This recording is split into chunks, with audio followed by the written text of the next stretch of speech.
అందరికీ నమస్కారం. Tech pox Telugu YouTube ఛానల్‌కి స్వాగతం. ఈ సెషన్‌లో నేను మరొక జావా ఇంటర్వ్యూ క్వెషన్‌ని మీకు ఆన్సర్ చేయబోతున్నాను. ఆ క్వెషన్ వచ్చేసి what is the default value of an object in Java అనేదే క్వెషన్ అండి.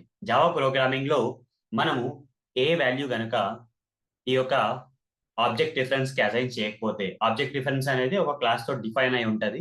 అది స్ట్రింగ్ క్లాస్ గావచ్చు, ఇంటీజర్ అరే గావచ్చు, ఏదైనా గావచ్చు. అలాంటి దానికి ఆబ్జెక్ట్ రిఫరెన్స్ దానికి మీరు ఏం వాల్యూ అసైన్ చేయలేదనుకోండి, అప్పుడు డిఫాల్ట్‌గా అది ఏ వాల్యూ స్టోర్ చేసుకుంటది అనేదే క్వెషన్ అండి. ఇక్కడ జావా ప్రోగ్రామింగ్‌లో నల్ అనే వాల్యూ స్టోర్ చేసుకుంటది అనేది ఆన్సర్.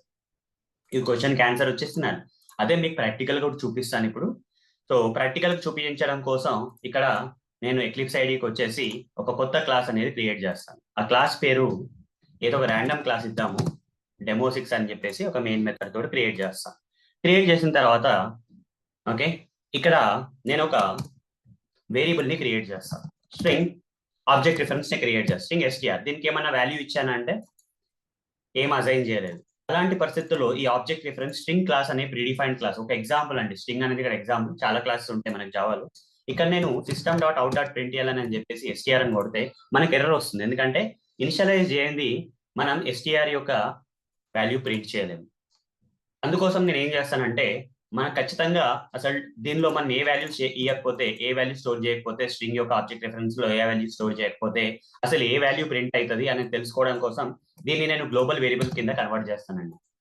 మరి ఎర్రర్ వెళ్ళిందా అంటే ఎర్రర్ పోలేదండి. ఎందుకంటే ఇది మెయిన్ మెథడ్ వచ్చేసి స్టాటిక్ మెథడ్ కాబట్టి స్టాటిక్ మెథడ్స్ స్టాటిక్ స్టఫ్ నే యాక్సెస్ చేసుకుంటాయి. అంటే డైరెక్ట్ గా యాక్సెస్ చేసుకోవాలంటే స్టాటిక్ వేరియబుల్స్ కానీ స్టాటిక్ మెథడ్స్ ని యాక్సెస్ చేసుకుంటాయి. Non static instance variables, instance methods ని యాక్సెస్ చేసుకోవాలంటే ఈ యొక్క క్లాస్ కి ఆబ్జెక్ట్ క్రియేట్ చేసి ఆబ్జెక్ట్ రిఫరెన్స్ ద్వారా యాక్సెస్ చేయాలి. అంత కష్టం ఎందుకు అని చెప్పేసి సింపుల్ గా మనకి స్టాటిక్ రాసేస్తే పని అయిపోతుంది. ఇక్కడ ఎర్రర్ కూడా వెళ్ళిపోయింది. ఇప్పుడు చూడండి ఈ యొక్క ఎస్టీఆర్ అనే ఆబ్జెక్ట్ రిఫరెన్స్ స్ట్రింగ్ క్లాస్ అనే దాంతో డిఫైన్ చేశాం కదా, దానికి ఏం కూడా అసైన్ చేయలేదు నేను.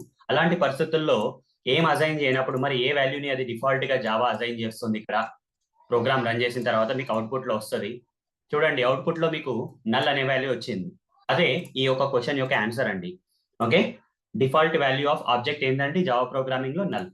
అది ఇలా మీకు ఎక్స్ప్లెయిన్ చేసి ప్రూవ్ చేశాను.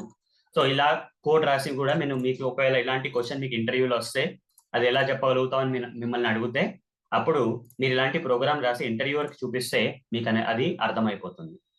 సరే అండి. మీకు గనక నా యొక్క ఎక్స్ప్లెనేషన్ నచ్చినట్టయితే తప్పకుండా ఈ వీడియోని లైక్ చేయండి. మీ ఫ్రెండ్స్, ఫ్యామిలీ మెంబర్స్ అండ్ సర్కిల్‌లో ఈ వీడియోస్‌ని షేర్ చేయండి. అండ్ నా టెక్ ఫాక్స్ తెలుగు యూట్యూబ్ ఛానల్‌ని తప్పకుండా సబ్స్క్రైబ్ చేసుకోండి. అండ్ మీ యొక్క అమూల్యమైన ఫీడ్‌బ్యాక్‌ని నా కామెంట్స్ రూపంలో తెలియజేయండి. మీకేమైనా డౌట్స్ ఉన్నా గాని కామెంట్స్ రూపంలో నాకు తెలియజేయండి. ప్రతి డౌట్‌కి నేను ఆన్సర్ ఇస్తాను.